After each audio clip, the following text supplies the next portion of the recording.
I've been interested in math since I was a little kid. I was always very good at math, and I really enjoyed logic puzzles.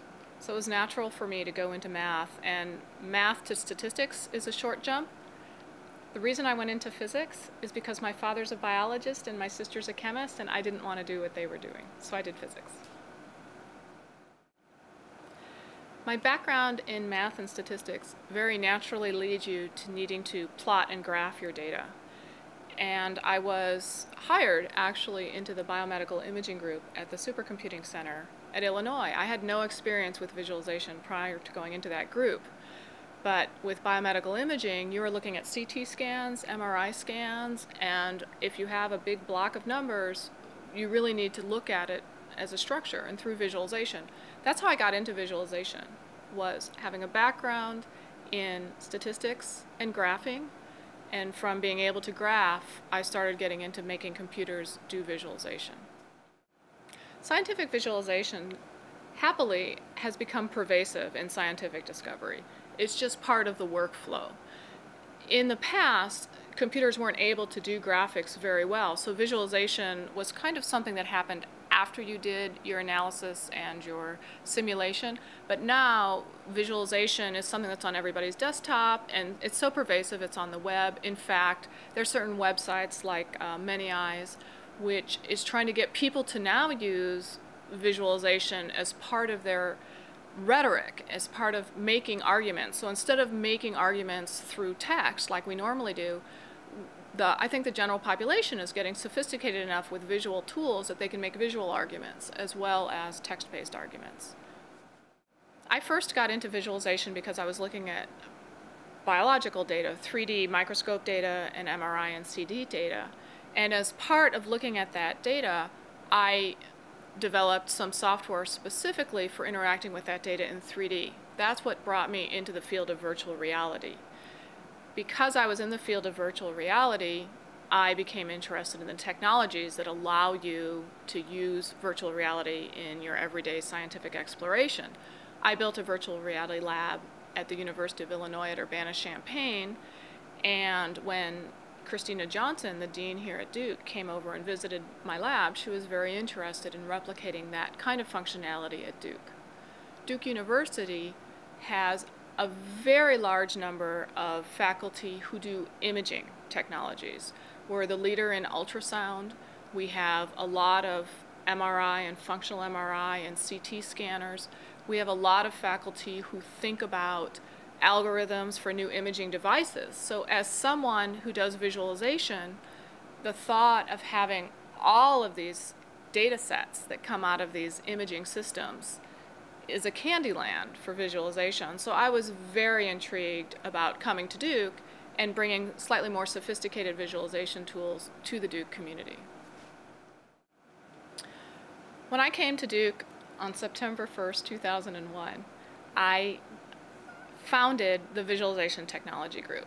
And the idea behind this group was to provide some expertise to the faculty and research staff on Duke campus.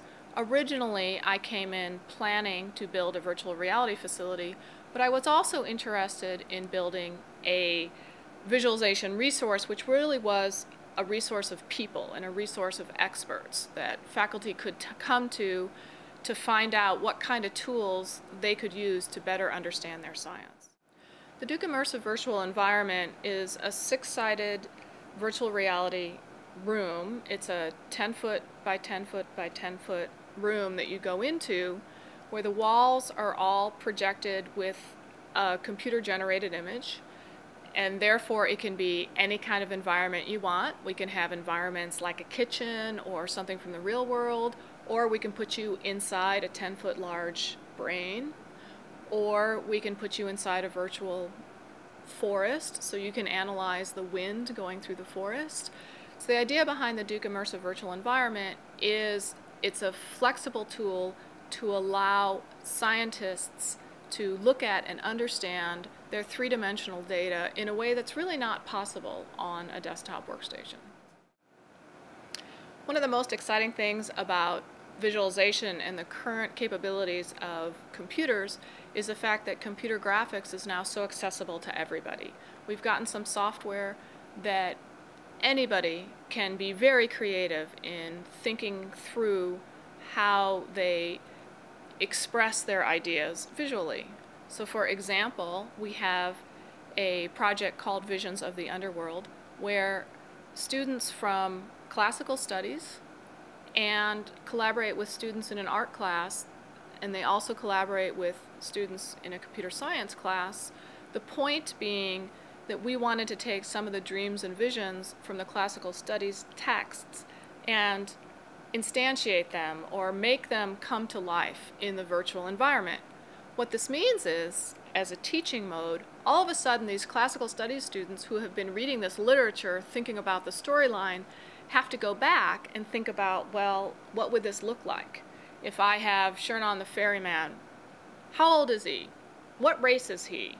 What kind of clothes would he wear? They would have to go back to the original text and look for that level of detail so they could communicate that information to the art students. The art students would then create the 3D models, the look and feel, and once the models were created, they could pass that on to the computer science students, who went back and worked with the classical studies students to ask, okay, now that we have the look of Shernon the Ferryman, how would he behave? How would he act? How would he respond to different kinds of people coming into the space? So because we have a virtual environment and we have tools that non-computer scientists can use to be creative, we have a whole nother method of teaching. I think women are very interested in careers that make a difference to other people, make a difference to society.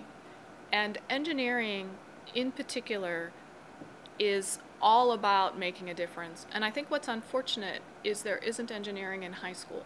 So girls don't know how exciting engineering can be. But when you think about it, how healthy we are compared to 100 or 200 years ago, the way we're able to be so productive, all of these things has happened because of transformations in engineering. And I think that engineering should be extremely attractive to girls because it really means you're making a difference in people's lives. Biomedical engineering in particular, but environmental engineering, applications like that. I believe in order to be a successful engineer, in order to be successful at most anything, a good solid foundation in mathematics is a great start. I think a lot of times girls get turned off from math when they're younger, and it's kind of because when you're in middle school, math is all about arithmetic. But math is not arithmetic once you get up to the upper level, once you get up to calculus and past. Math is about concepts and pattern matching and understanding abstract thought. So if you can stick through math, through the boredom of arithmetic, you'll find out that it's actually a very exciting field. I think young people today should think seriously about going into some kind of science, engineering, or math field.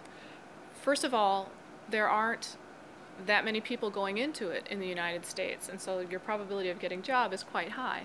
Secondly, it's extremely interesting. You meet the most interesting people, and you are solving problems, you're solving riddles. You know you have made a difference when you've been in these fields.